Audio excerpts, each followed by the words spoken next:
হাসিনার পতন না হতো এই মামলাগুলোতে আমাদেরকে শুধু মানে করতো না, নর্মাল মামলা চলতো না, এই মামলার উপর বিচার করে সে একটা বড় ধরনের শাস্তির ব্যবস্থা করত, যাতে কখনোই আর কোনো মানে ডেমোক্রেটিক মিনিমাম কোনো স্পেস না থাকে, কারো কণ্ঠ যাতে আবার জেগে না ওঠে। 5 আগস্ট আপনি জেলে ছিলেন, জি। খবর পেলেন কিভাবে?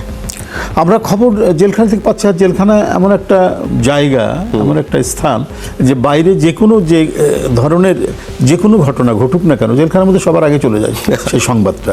এরকম একটা বিএনপির মোটামুটি সব নেতা কর্মীরাই তো তখন জেলে, অলমোস্ট সিনিয়র যারা ছিলেন। হ্যাঁ, জেলে। শুধু ফখরুল সাহেব বোধহয় বাইরে ছিলেন। বৈষম্য বিরোধী ছাত্র আন্দোলনের প্রচুর ছেলেদেরকে গ্রেপ্তার করা হয়েছে, অন্যান্য যারা দল আন্দোলনে ছিল তাদেরও অনেক নেতৃবৃন্দকে গ্রেপ্তার করা হয়েছে। তো খবর শোনার পরে কেমন লেগেছিল? তো নিঃসন্দেহে আমরা তো আনন্দিত হয়ে উঠেছি। সকাল 10টার সময় যখন শুনলাম যে সেনাবাহিনীর প্রধান উনি ব্রিফ করবেন, হ্যাঁ উনি বক্তব্য রাখবেন কিছুক্ষণের মধ্যেই বা কয়েক ঘন্টার মধ্যেই করবেন, তখনই আমরা সব চিৎকার করে উঠেছি যে এবার হাসিনা হচ্ছে।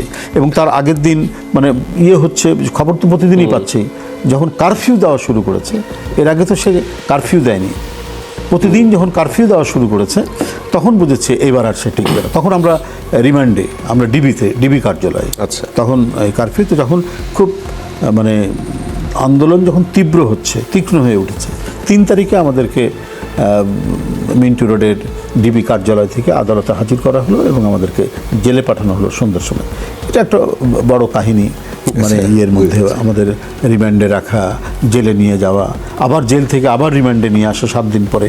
এই ঘটনাগুলো আমাকে 19 জুলাইয়ের পর থেকে 5ই আগস্ট পর্যন্ত এই ঘটনাগুলো সবই দেখতে হয়েছে। তো এরপরে আমাদের যে ধারণা, অনেক মামলা, আগে তো অসংখ্য মামলা, প্রায় 250-এর মতো মামলা। আর এই 5ই আগস্টকে কেন্দ্র করে এই যে আপনার মেট্রো রেল স্টেশন পোড়ানো, সেই মামলায় আর কি 2 থেকে 3 নম্বর আসামি আমি। আরও ওই সময় বিভিন্ন খানে যে ঘটনাগুলো ঘটছে, আন্দোলনের মধ্যে যে ঘটনাগুলো ঘটানো হচ্ছে বা করা হচ্ছে, সেগুলোর প্রত্যেকটিতে মানে মামলায় আমাদের নাম দেওয়া হচ্ছে, আমি সহ আরও যারা আমাদের নেতৃবৃন্দ ছিলেন, আমার নামটা। তো আমরা জানি যে যদি হাসিনার পতন না হতো এই মামলাগুলোতে আমাদেরকে শুধু মানে করতো না, নর্মাল মামলা চলতো না, এই মামলার উপর বিচার করে সে একটা বড় ধরনের শাস্তির ব্যবস্থা করত, যাতে কখনোই আর কোনো মানে ডেমোক্রেটিক মিনিমাম কোনো স্পেস না থাকে, কারো কণ্ঠ যাতে আবার জেগে না ওঠে। এই কাজটা সে সর্বশেষ করত, ওই পেরেকটা সে মারত গণতন্ত্রের কফিনে। তো সেই ক্ষেত্রে আমরা বলবো যে 5ই আগস্টের যখন তার পালানোর সংবাদ শুনলাম, সে দেশ ছেড়ে চলে গেছে, মানুষের উত্তাল তরঙ্গের কথা আমরা রেডিওতে শুনছি, তারপরে জেলখানার ভিতরেও কারো কারো আপনার টেলিভিশন সেট থাকে, শুধু ওটা পিটিভি দেখা যায়। তো সেখানে তখন তো বিটিভিতে তখন হয়ে গেছে, সব খবরই দেখাচ্ছে আন্দোলনের মানুষের, স্বাধীন হয়েছে।